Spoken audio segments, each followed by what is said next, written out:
वंदन करतो. आणि ज्याच्यासाठी खरं तर मी आधी बोललो याचं कारण, मी संभाजीराजे सांगायला लागलो ना दादा, मधी कसल्याच प्रकारचं प्रबोधन वगैरे काही घेत नाही. वनवे चालतो वनवे, फक्त आणि फक्त राजे संभाज, दुसरं काय नाही घेत आहे दादा. एकदा पेटला ना माणूस की संभाजीराजांशिवाय दुसरं काय दिसत नाही. संपूर्ण आयुष्य माझ्या राजांचं दुःखात गेलं, संपूर्ण आयुष्य. खरं तर संभाजीराजे स्टार्ट करायचं म्हटलं ना, आठवण होती आता स्वराज्य रक्षक संभाजीराजांची मालिका. मी ते गेली 5 वर्षापासून संभाजीराजे सांगतोय, पण गेली आता 1.5 वर्ष झाली स्वराज्य रक्षक संभाजी मालिका आली. अहो संभाजीराजा पुरता उद्ध्वस्त झाला होता, संपूर्ण चरित्र कलंकित केलं होतं. 95% संभाजीराजांचा इतिहास आत्ताच्या कारभारी कारकुंड्यांनी काही संपून टाकला होता, पुरा संपवला होता संभाजीराजा. पण डॉक्टर ऍक्टर अमोल कोल्हे सरांनी तब्बल 9 वर्ष मेहनत घेतली आणि पुन्हा एकदा आमच्या मावळ्यांचं रक्त स्वराज्य रक्षक संभाजी मालिकेच्या रूपातून जी मराठीतून 9 ते 9:30 पुन्हा एकदा सळसळ करायला लावलं. मानाचा मुजरा आम्ही चालू व्याख्यानात मुजरा या ठिकाणी कायम त्यांना करत असतो. खूप मोठे उपकार त्या माणसाचे या महाराष्ट्राच्या मातीवर आहे. आजपर्यंत मला सांगा 350 वर्ष झाली, कुणीच पठ्ठ्याने धाडस नाही केलं संभाजीराजे दाखवायचा. कित्येक जणांनी केले, पण कुठले? संभाजीराजे दारूची बाटली घेऊन दाखवली. नाचणारे गाणारे असे होते तसे होते. फक्त आम्हाला एकच माहिती आतापर्यंत, संभाजी रगेल आणि रंगेल राजे होते. इथपर्यंतच आमच्या मावळ्यांना इतिहास फक्त माहिती होता संभाजीराजांचा. पण तळागाळातला तब्बल 9 वर्ष ते डॉक्टर अमोल कोल्हे सर स्वतःसाठी झुंजतायत.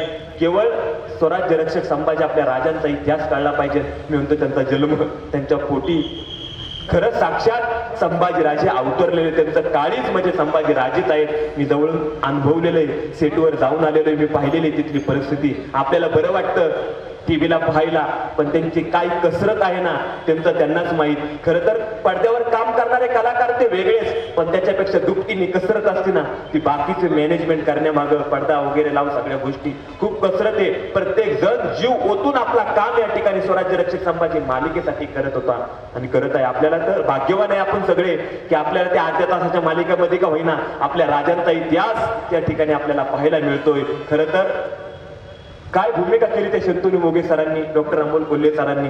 अरे या स्वराज्याचे दोन्ही देवांना उभ्या आयुष्यात गड किल्ले सोडले तर कुणाला बघता सुद्धा आलं नाही आजच्या जगात. माझ्या राजांना खरे पाहणारे कोण असेल तर ते गड किल्ले. पण आजच्या काळात सुद्धा आपल्या राजांना पाहण्याचं भाग्य डॉक्टर अमोल कोल्हे सर आणि शंतनू मोघे सर यांच्यामुळं या स्वराज्याचे दोन्ही देव आपल्याला पाहायला मिळाले. आणि आपल्यासारखे भाग्यवंत आपण आहेत.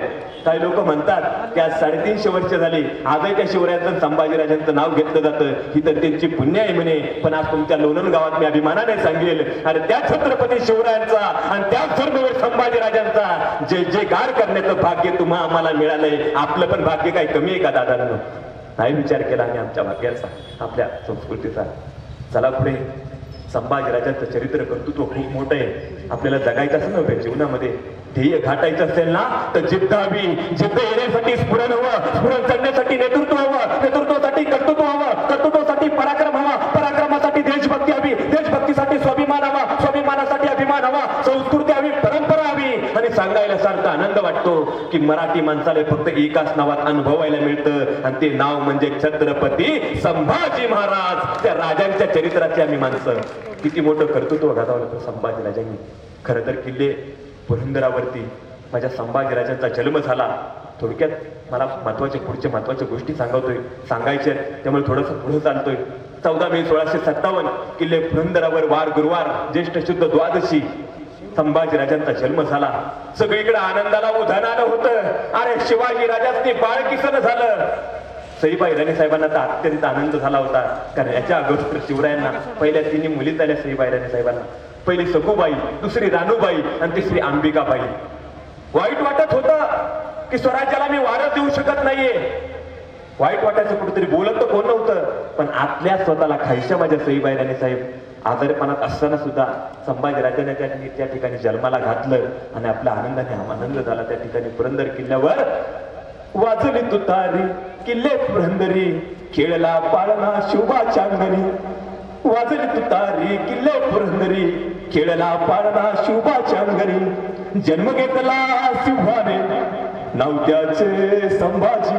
संभाजी संभाजी नरशार्दूल राजा संभाजी, राजा संभाजी, राजा संभाजी, राजा संभाजी.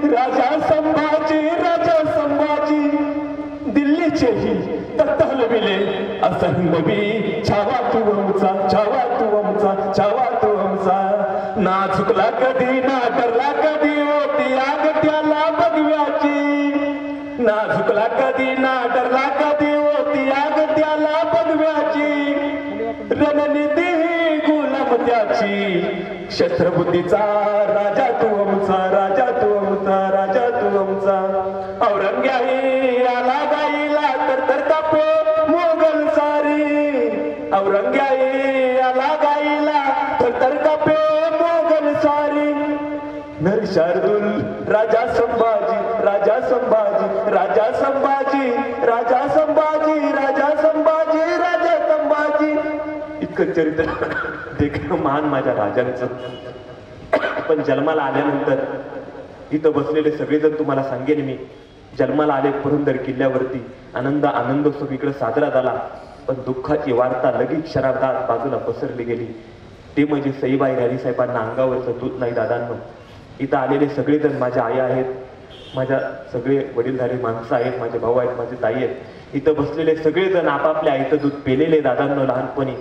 पण या जगाच्या पाठीवर असा एकच राजा आहे, त्याला ना आपल्या आईचं दूध प्यायचं भाग्य सुद्धा नाही मिळालं, टिपूसभर सुद्धा.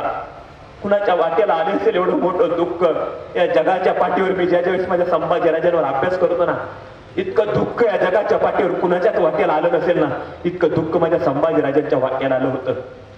पण करायचं काय, माझ्या जिजाऊसाहेब हुशार होत्या. माझ्या जिजाऊसाहेबांनी सांगितलं, कोणतरी नवीन बाळंतीण झाले का पहा, जी स्वतःच्या मुलाला दूध पाजून आपल्या संभाजीराजांना देखील दूध पाजलं पाहिजे अशी कोणीतरी बाळंतीण बाई. सगळीकडे वार्ता पसरली गेली वाऱ्यासारखी. काही दूध आई या ठिकाणी किल्ल्या पुरंदरावरती येऊन थांबल्या, सदरेमध्ये थांबल्या.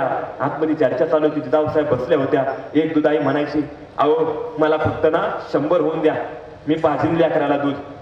अहो दुसरी म्हणायची, मला फक्त ना 80 होऊन द्या, मी पाजीन लेकराला दूध. तिसरी म्हणायची, अहो साहेब एवढं कशाला, मला फक्त 50 होऊन द्या, मी पाजीन लेकराला दूध.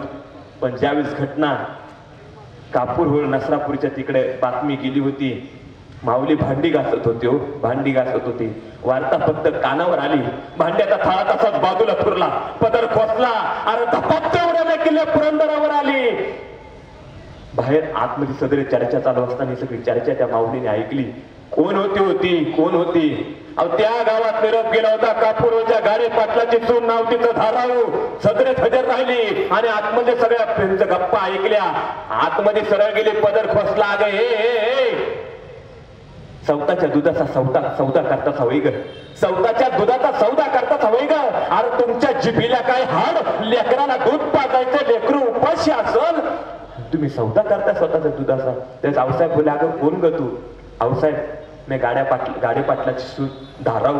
आऊसाहेब मला बातमी कळली, लेकराला दूध नाही, शिवाजीराजांनी बाळकीचं झालं, दबाबच्या ओराने मी आले, मी पाहिजे आऊसाहेब लेकराला दूध. पण त्यावेळेस आऊसाहेब म्हणाल्या, का तू नाही घेणार का ग पैसे? त्यावेळेस ती माऊली बोलली, आऊसाहेब मी पैक्यासाठी इथपर्यंत अनवाने पायाने धावत नाही आले. आऊसाहेब भांडी घासत होते, भांड्याचा पाळा तसाच बाजूला टिकून कुणालाच विचारलं नाही, सांगितलं नाही, दबाब तेवढ्यानं तशी आले. आऊसाहेब मी पैक्यासाठी इथपर्यंत नाही आले. आऊसाहेब आणि आऊसाहेब एका लेकराला दूध पाजायचे कष्टाचे पैसे घ्यायचे हो. आऊसाहेब या स्त्रीनं, या माताने, या माऊलीनं जर एका लेकराला दूध पाजायचं पैसे घेतलं ना, तर एका आईच्या पाण्याला कलंक लागन. आऊसाहेब एका आऊच्या पाण्याला कलंक लागन. आणि आऊसाहेबांनी त्या ठिकाणी नेमणूक केली. धाराऊला माझ्या दूध आई म्हणून त्या ठिकाणी नेमलं गेलं. धाराऊचं ऊर भरून यायचं. संभाजीराजांना दूध पाजायला जायच्या ना, त्यावेळेस माझ्या संभाजीराजांसाठी अंगाई गायची. दुःख वाटायचं, आनंद वाटायचा. दुःख याच्यासाठी वाटायचं की एका लेकराला दूध पाजण्याचं सौभाग्य मला याच्यासाठी लागतंय, आणि दुसरं वाईट याच्यासाठी वाटायचं की लेकरं जन्माला आलंय, निदान जन्माला आल्यानंतर त्याला त्याच्या आईचं दूध सुद्धा नको का प्यायला मिळावं त्याला, म्हणून या ठिकाणी दुःख वाटायचं. माऊली माझ्या संभाजीराजांना दूध पाजायला घ्यायची. दूध पाजता पाजता ऊर भरून यायचं. संभाजीराजांचं पोट जरी भरलं ना दुधाने, तरी त्या माऊलीचा पाना थांबत नव्हता. ती माऊली माझ्या संभाजीराजांसाठी अंगाई गायची. ओट कोरड शंभू बाळाचं, ओट कोरड शंभू बाळाचं, पाना दादावला फुटतो ग, गरीबाच्या ओसरीवरती बाळ शिवपाचा वाढतो ग, बाळ शिवपाचा वाढतो ग. लय दुःख आहे दादांनो माझ्या संभाजीराजांच्या जीवनात. आम्हाला फक्त आणि फक्त आनंद माहितीये. नाही मी पाहिलं त्याच्याकडे कधी. डोळ्यात माझ्या पाणी येतं. आवर्जून सांगतो संभाजीराजे बोलताना, कुणाला वाटत असेल कुठला वक्ता बोलत असेल की वक्त्याने रडू नये, मी त्याच्या पुढचाही दादांनो, मी कुठला पोपटपंची करणारा वक्ता नाही. बिंबीच्या थिटापासून माझ्या संभाजीराजेंवर अभ्यास करतोय आणि बिंबीच्या थिटापासून या ठिकाणी तुमच्या समोर सांगत असतो. आणि चरित्र देवाचं राजाचं चरित्र सांगत असताना डोळ्यात जर पाणी नाही ना आलं तर राजाने दिलेला वाणीला माझ्या कलंक लागेल. आणि पाणी येतं त्याचं कारण आहे त्याला सुद्धा की जेवढं प्रेम मी त्या देवावर करतो ना त्याच्यापेक्षा 100 नाही लाखो पटीनं प्रेम मी माझ्या शंभू राजांवर करतो ना, म्हणून माझ्या डोळ्यात लगेच पाणी येतं दादांनो. आणि मराठी माणसाच्या डोळ्यात जोपर्यंत पाणी येत नाही ना तोपर्यंत आम्हाला त्याची चाड आणि जाण कळत नाही. लक्षात ठेवा, कळलं पाहिजे ना आम्हाला आमच्या राजाचं चरित्र काय आहे. येऊ द्या ना डोळ्यात पाणी, काय फरक पडतो. पण पाणी फक्त कारणापुरतं या ठिकाणी येऊन द्यायचं, नंतर पेटून उठायचं. लक्षात ठेवा, नंतर रडायचं नाही, फक्त लढायचं आपल्या संभाजीराजांसाठी. सईबाईराणी साहेबांना वाईट वाटायचं की असं काहीतरी दे मला पाना फुटू दे आणि मला माझ्या लेकराला दूध पाजण्याचं सौभाग्य मिळालं. एकीकडं धाराव अंगाई गायची, दोघांची चुरस चालायची. परत दूध पिऊन झाला की संभाजीराजे पुन्हा सईबाईंकडे यायचे. पुन्हा सईबाई म्हणायच्या, बाळ माझा शंभू राजा कौतिक साऱ्या जगा, बाळ माझा शंभू राजा कौतिक साऱ्या जगा, धीर सुखाचं रदान ओवळी दे पंचप्राण, धीर सुखाचं रदान ओवळी दे पंचप्राण, फक्त सुखाचं दान दे तुला पंचप्राण ओवळी. संभाजीराजे बघता बघता हळूहळू मोठे व्हायला लागले. पण दुर्दैव 2.25 वर्षाचे झाले. बघा ना दुःख.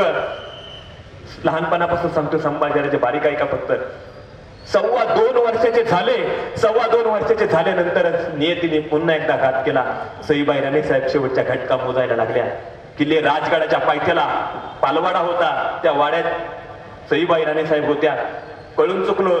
तिकडे एकदा अफजल खान स्वराज्यावर चालून आला होता.